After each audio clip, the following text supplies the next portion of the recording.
Am I okay taking this off? Yeah, okay. Good afternoon, everyone. I'm Dr. Matty Castillo. I'm the Commissioner of Health and Human Services for the City of Worcester. I have been living in this COVID world and feel the same anxieties as all of you and cannot wait to see the light at the end of the tunnel. We just need to hang in there for a little bit longer, in particular during these holidays. I encourage all of you to not give up and continue to practice the masking, washing your hands, and when you can't use this hand sanitizer, along with social distancing. And please don't gather in large groups, only with the people that you live with. I'm going to say a few things off and on in Spanish so more of our community can receive some of the information. Buenas tardes. Yo soy la comisionada de Salud y Servicios Humanos de la ciudad de Worcester. Y al igual que todos ustedes, comparto las mismas ansiedades y miedos acerca de lo que nuestro mundo está viviendo en esta era del COVID-19. La verdad es que lo único que está en mi mente es la esperanza de que pronto las cosas mejoran. Pero por ahora tenemos que tener un poco más de paciencia y hacer de nuestra parte, especialmente en los días festivos.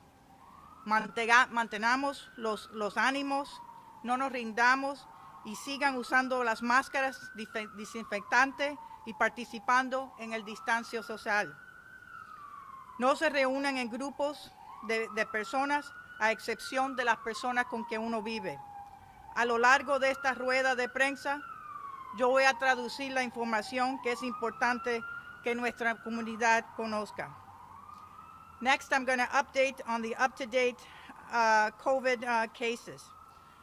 So to date, there has been 11,395 confirmed positive cases in Worcester. That's an increase of 1,268 over the last week's report. Today, we have 204 new cases. With respect to our towns, to date, in Shrewsbury, there have been 1,026 confirmed positive cases, an increase of 181. In Holden, there has been 496 confirmed positive cases, an increase of 56. In Grafton, there have been 403 confirmed positive cases, an increase of 80. In Leicester, there have been 421 confirmed positive cases, an increase of 62. Next, I'd like to talk about the combined St. V's and UMass Memorial Healthcare data, which indicates that the total COVID positive patients is 192, an increase of 48.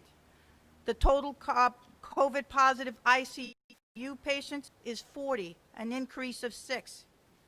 Total COVID deaths to date is 408, an increase of 9.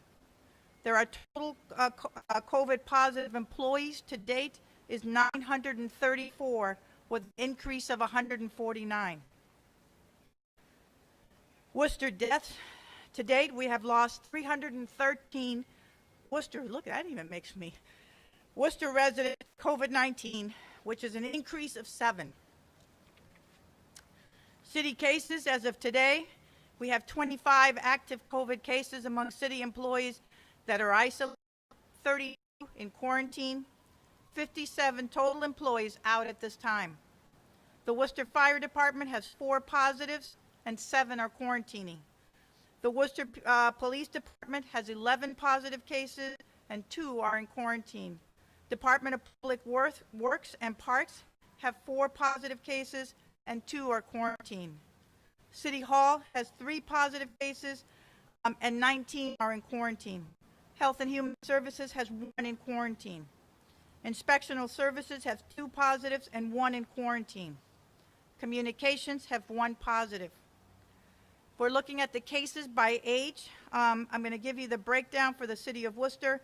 19 and under, there was 1,364, which makes up 12% of the population. Between 20 and 29, there was 1,961, 18% of the population. 30 to 39 was 1,864, which was 17% of the population. Between the ages of 40 and 49, there was 1,657, making up 15% of the population. Between the ages of 50 and 59, there was 1,694, again making up 15% of the population. Between the ages of 60 and 69, there was 1,157, making up 10% of the population, and 70 and up was 1,497, making up 13% of the population.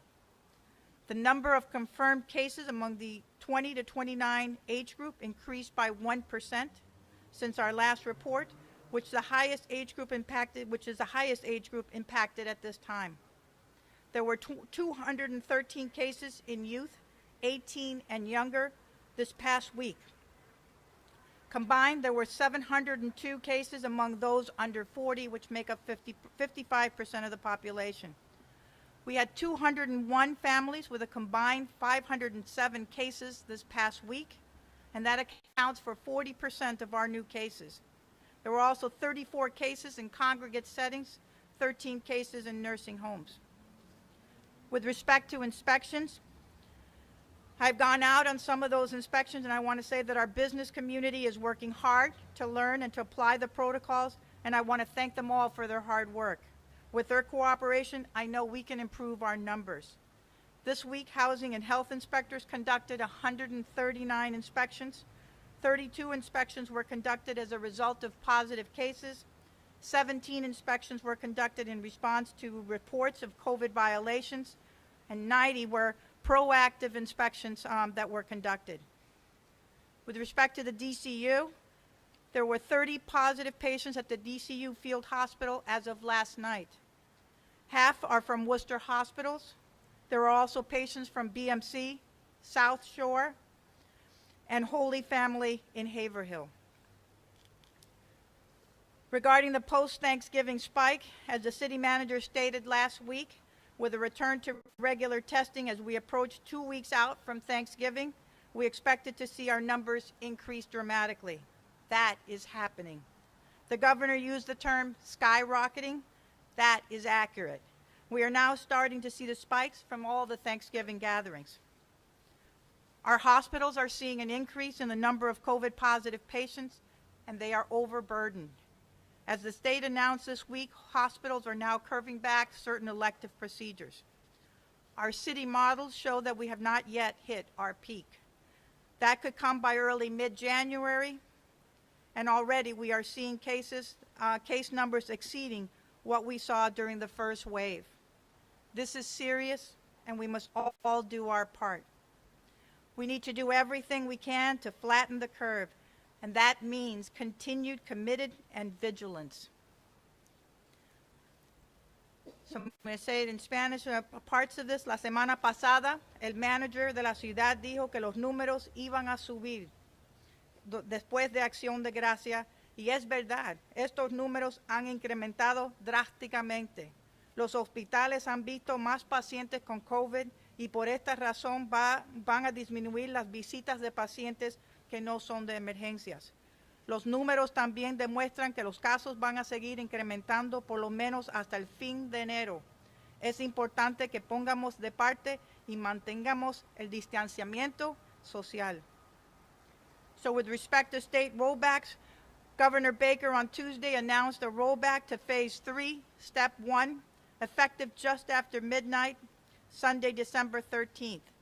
This means a number of things, including greater restrictions on outdoor gatherings and performances, closing indoor theaters, performance venues, and smaller indoor recreation businesses, reduced capacity from 50% to 40% in a number of settings, including libraries, museums, gyms, and health clubs, retail and office space, places of worship, among other places. There has also been updates to restaurants and event protocols, including wearing masks at all times inside a restaurant except when eating or drinking, no more than 6 at a table, and a 90-minute time limit while at the table, no musical performances at restaurants, and no seating allowed at mall food courts. Updates to workplace and fitness center protocols, including wearing masks everywhere when not in your own workspace and alone, as well as wearing masks at all times in gyms and encouraging teleworking as much as possible. Many businesses and people have been following some of these protocols already because the City of Worcester had already implemented some of these protocols. We have not been afraid to be stricter when deemed necessary, including construction shutdown and continuation of Phase 3, Step 1 restrictions on dining, even when the state transitioned to Step 2. We urge everyone, particularly businesses, to adhere to these protocols, as challenging as it is, will be for all of us, in an effort to bridge the gap between where we are and when the vaccines are widely available. They won't happen until early, mid next year. In the meantime, we must remain vigilant and continue practicing all the things that help curb the spread of the virus. In terms of other steps, everything else remains on the table. Regarding vaccines, we know the hope is on the horizon with the positive results of 2 vaccines, the Pfizer and the Moderna vaccine. Yesterday, the state announced plans to begin distributing the vaccine in Massachusetts. The state expects 300,000 first doses of the vaccine by the end of the month. The first shipment of more than 60,000 doses of Pfizer vaccine have been ordered. UMass expects to receive doses by mid-December and begin vaccinating their frontline caregivers, followed by high-risk patients. Massachusetts will administer the vaccine over 3 phases, prioritizing medical workers, first responders, and those most at risk of serious illness. Communities of color, who we know are disproportionately affected by the virus, will also be prioritized throughout the process. The tentative timelines include Phase 1, December of 2020 through February of 2021. That includes medical personnel, police, fire, EMS, and long-term care facilities. Phase 2 is from February of 2021 through April of 2021, and that includes early education, K through 12, public health, grocery, transit, among others. Phase 3 will begin in April of 2021 when the vaccine may be available for the general public. We know even after the vaccine arrives and it is administered, it will take time before we achieve herd immunity. About 65% is what we need. You must receive the initial dose, then followed by a booster about 3 to 4 weeks later. That is why it remains critical that we continue to adhere to protocols, practicing the measures that can help prevent spreading the virus, and never letting our guards down. También quiero que sepan que las vacunas de Pfizer y Moderna van a estar disponibles en los próximos meses. Por eso quiero que sigan practicando todas las medidas de precaución de las que hemos hablado. Usar máscara, distanciamiento social, lavándose las manos constantemente, al igual que utilizar el gel antibacterial. Las primeras vacunas de Pfizer ya las están mandando a Massachusetts y el estado ha designado 3 fases para distribuir las vacunas. La primera fase empezará de este mes hasta febrero. La segunda fase es de febrero hasta abril y la tercera fase es de abril a junio. Esperamos que en junio la gran mayoría de nuestra comunidad haya sido vacunada. Some of the action steps that we've been doing, we've had virtual town halls. Myself and Dr. Hirsch will lead a virtual sector-specific COVID town hall on Thursday, December 17th, for daycare providers and charter, parochial, and private schools. Previously, the city has held town halls for property managers and retail restaurant businesses. The town halls are being held to provide educational and outreach and guidance on COVID regulations and protocols, including how to handle a COVID exposure of positive cases. Regarding rental assistance, the rental assistance program, since this virus has impacted all of our lives, and for those who have lost their jobs or lost their income it can be a struggle to afford to have a place to live. So to help renters who are struggling to make ends meet, the city has established a rental assistance program. Starting today, $1.9 million in rental assistance is available to city residents. This program is in addition to the state RAFT and IRMA funds distributed through RCAP and CMHA. It provides up to $3,000 per tenant to cover rent arrearages and household utility arrearages, including heating, hot water, and electricity. Only actual eligible arrearages costs will be paid as one-time payment covering up to 3 months of rent and until arrearages and utility arrearages. Somehow I'll pronounce that better next time. The program is being funded by multiple agencies: Central Mass Housing Alliance, Friendly House, Open Sky, Worcester Community Action Council, and Worcester Community Housing Resources. You can learn more about the program, including whether you qualify and how to contact participating agencies, by visiting our website, www.worcesterma.gov. También quiero mencionar que a partir de hoy la ciudad ha empezado un programa de asistencia, subsidios de alquiler. Usted puede recibir hasta $3,000.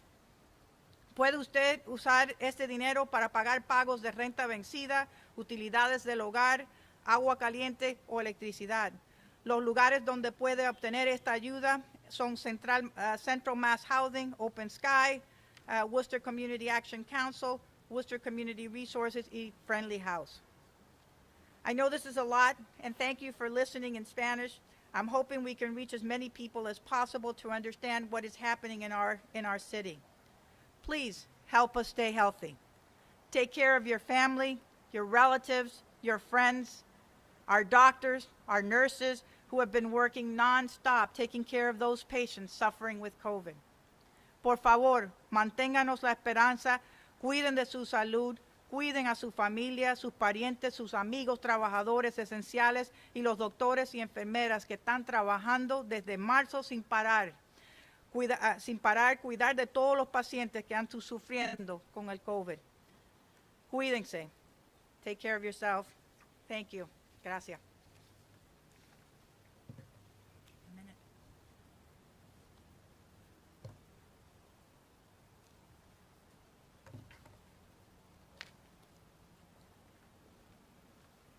Thank you, Dr. Castillo, and I think we'll all agree that you did a wonderful job substituting for two very important people in the city, so thank you for doing that. And about those two people, I've had the privilege of speaking to both of them today. I've been checking in on them frequently. City Manager Augustus, who revealed yesterday that he had tested positive for COVID, is resting comfortably. We're trying to force him to get rest because he's very engaged no matter what we try. He's trying to listen in on Zooms and be in on conference calls, and it's hard to shut him down. So I think he's feeling pretty good, but he definitely has symptoms, and he's going to have to take his time to come back. But he told everyone that we spoke about today that we could tell you all at the conference that he wishes everybody well, and that the message he would send is that he's been super careful. He certainly has not tried to duck any meetings and close down things that he didn't need to. And still, with all of the precautions he's been taking, he got the virus. So if he can get the virus, I know any of us can get the virus. And that's what we're all afraid of. I know what all the medical staff where I'm working at UMass is afraid of. That's why I'm dressed in this attire. I'm on service this week, so I'm getting covered by one of my partners. We never know when a patient that comes in is going to have COVID positivity. Christmas has always been a really tough time to work in the hospital because, at least in the pediatric business, all you see are cases of trauma and cases of child abuse and cancer, because nobody really wants to be in the hospital this time of year. Now we add a fourth category, and that's COVID. And we have two kids in the pediatric ICU at UMass that are on a ventilator from COVID positivity. So It can strike anyone, anytime. So that 3W thing that, Mayor Petty and now Dr. Castillo emphasize so well every week, it's not a joke. It really needs to happen. And we have to be extra vigilant because the tsunami is just cresting. It's going to be worse next week. I think we might get a little break, and then comes Christmas week, we'll see another big breaker coming in. So I've done my check-in this week with the health centers. The word is still pretty dire from there. They're not running out of PPE. They're not running out of other equipment, testing equipment. But they're seeing at the EMK positivity rates in the mid-30s. And at the Family Health Center, they broke the 20% mark. They're at about 23% this week. That is about where we are as a city. This week we tested out from the data that we got from the Mass Department of Public Health at a positivity rate of 26% of those tested last week tested positive. That's just way too high. So that means that now if you're in a room with 4 people, it's likely one of them might have COVID. And that's what you have to kind of think about when you're making your calculations about how you're going to protect your bubble, especially if you have certain comorbidities or loved ones with comorbidities, to protect them from getting the virus. The vaccine, as Dr. Castillo said, is almost here. Tomorrow, that advisory committee to the FDA should rule on an official approval of the Pfizer model, and then we think Moderna will follow pretty quickly after that. And everyone is revving up to get all the healthcare personnel vaccinated, and the long-term care facility, both inhabitants and the workers there vaccinated, and the first responders in that first group. And of course, our new president has promised to do 100 million doses in the first 100 days of his administration, which would take us into May.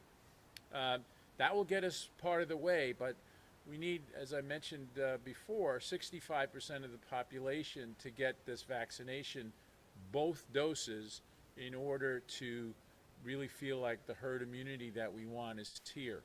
So I don't want to give the false impression that, you get the shot and then you take your mask off and frolic around. You're still going to have to kind of button down until we know that you've gotten far enough out from the second injection to have the immunity. And even then, because so many people around you do not have the vaccination yet, there's still a risk that you could get COVID. It's not hopefully going to happen, but we've seen a few reinfections come in from people that had immunity back in the spring that are coming in now again with reinfections. And we've already talked about the long haulers that we're all worried about, that have had a mild case in the spring that now are coming in with these weird diseases, probably stimulated by the immune system being revved up by the virus. So again, we're learning a lot about this, but I am still going to stay optimistic, as I think Dr. Castillo mentioned. We do see a light at the end of the tunnel. We're very, very hopeful now that at least our medical staff will stay healthy enough to take care of all the folks that are going to stay sick, and that will give us an extra leg up on getting through this. But the next few months are going to be pretty rocky. At the medical school, they've just reinstituted the rule that medical students cannot rotate on services where they might be exposed to COVID-positive patients, which right now kind of limits us greatly. So we don't have even their backup sometimes. And, I think that what everybody is realizing at the medical center is that this is the kind of crunch time that we all have dreaded. And I think that's why there's so much medical fatigue going on, because people are rapidly getting sick. As you heard from the numbers that Dr. Castillo quoted. We're up to about 21 medical providers a day that are coming down with the virus. So our ranks are definitely thinner.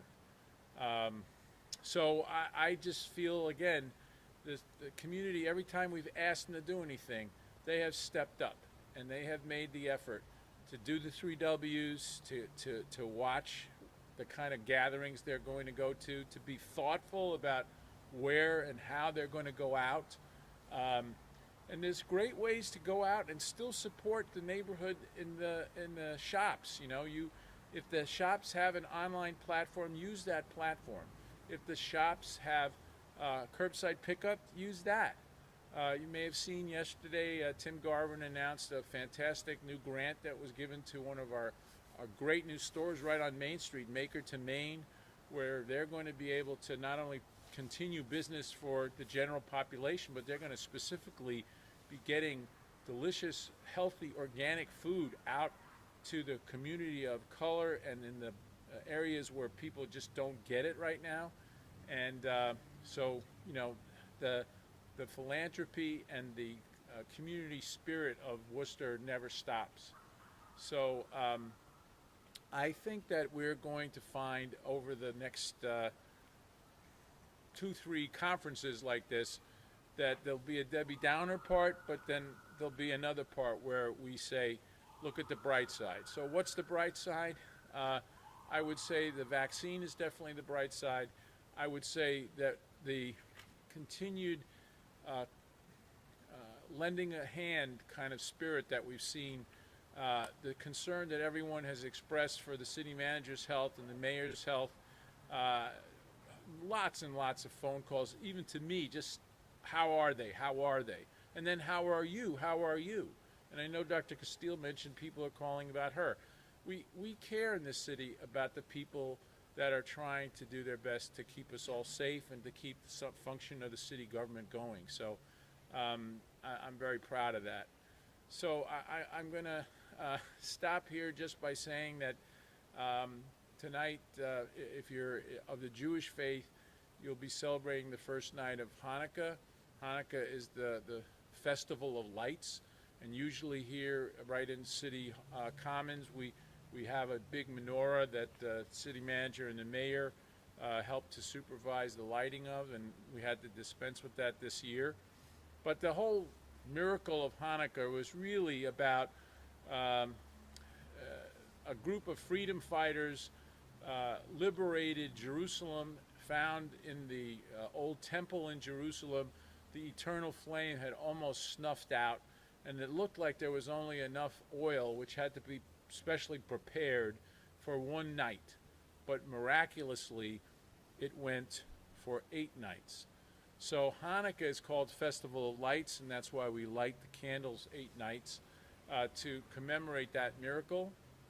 I think we're going to see some miracles here, and I want everybody to look for light in their lives too, because without hope and without the confidence that we're in good hands and that you can trust the people that are in charge, I think that it makes it a very gloomy season. So I wish you all a happy Hanukkah, and thank you very much for listening.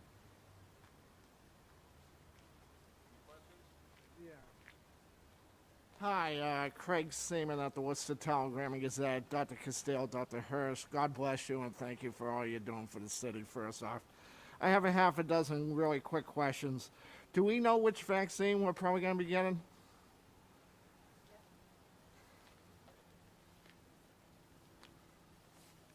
We probably are going to get more than one, but to start with, we're going to definitely get the Pfizer vaccine. We were one of 21 communities in Massachusetts chosen to get aliquot Pfizer. Okay, and will the vaccine be stored in Central Mass, or if so, where? UMass has developed their own freezer program, and several of the large pharmacies are developing freezer programs. We're working on some options for perhaps the Department of Public Health or other partners of ours who have been very important in Dr. Castillo's Stop the Spread program to get the freezers of their own. Community health centers are planning on getting freezers too. And who will distribute the vaccine in the area? So that's a little harder to answer right now. We know the hospital has their own plan for distribution to their own health workers. We are thinking that there might be some help from the National Guard, and Dr. Castillo and I have been working on a plan to recruit vaccinators out of the medical school, out of the Graduate School of Nursing, out of the Worcester District Medical Society, so that we will have the opportunity to distribute it more widely to the public in general. But those plans are just in the embryonic stage, and we can't really nail them down quite yet for you. But we'll as soon as we know, Craig, we will get them. Okay, great. And what phase, maybe I missed it, what phase of the vaccine is the police and the fire personnel? They're in phase 1. Okay. They're in phase 1. And finally, the field hospital at the DCU Center, are they filling up more quickly than expected? And is there enough room there? There are 35 patients there, and about half of them are from the UMass or St. Vincent's system. The others are coming from other towns and other hospitals. And there were some that came from a nursing home here in Worcester that had an outbreak this week. It's not filling up faster, but we expect it's going to be much busier than that. And as you remember, we have a 220-bed capability, at least as far as bed space goes, but we're still working on staffing for those 220 beds. Thank you both.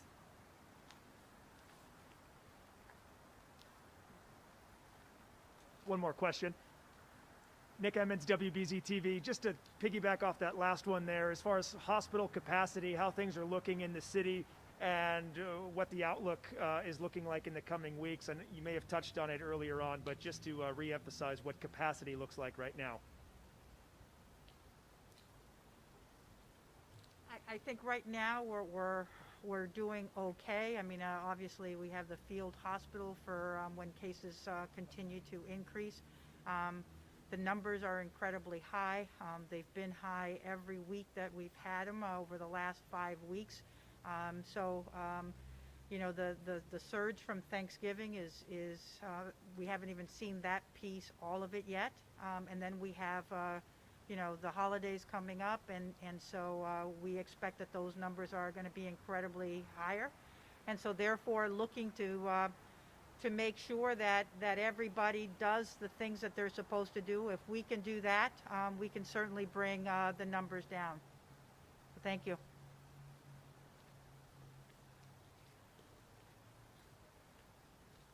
So Dan Rassicott, who is the Chief of Staff for Mayor Petty, just corrected me that the menorah lighting will be next Tuesday here at the Common. So I guess socially distanced appropriately. So I'm glad we're going to see a little celebration out of Hanukkah. The last thing I will say, besides thank you for getting the word out, because I think the media has just been amazing in getting the truth out to the public, and public can process it any way they want, but I think you've given them the straight story, which is wonderful. You know, yesterday was the first day that America experienced 3,000 deaths from COVID in a single day. So, you know, when people are asked, like, what's the day that you remember the best that had the most amazing impact on you, most of the people in our generation will say 9/11. So that's a day that 3,000 New Yorkers died in the World Trade Center bombing. So just imagine over the next month having a 9/11-like casualty rate every day. It's staggering. And we've got to do it, and we can do it. And Worcester will do it. So thank you for helping us get that message out.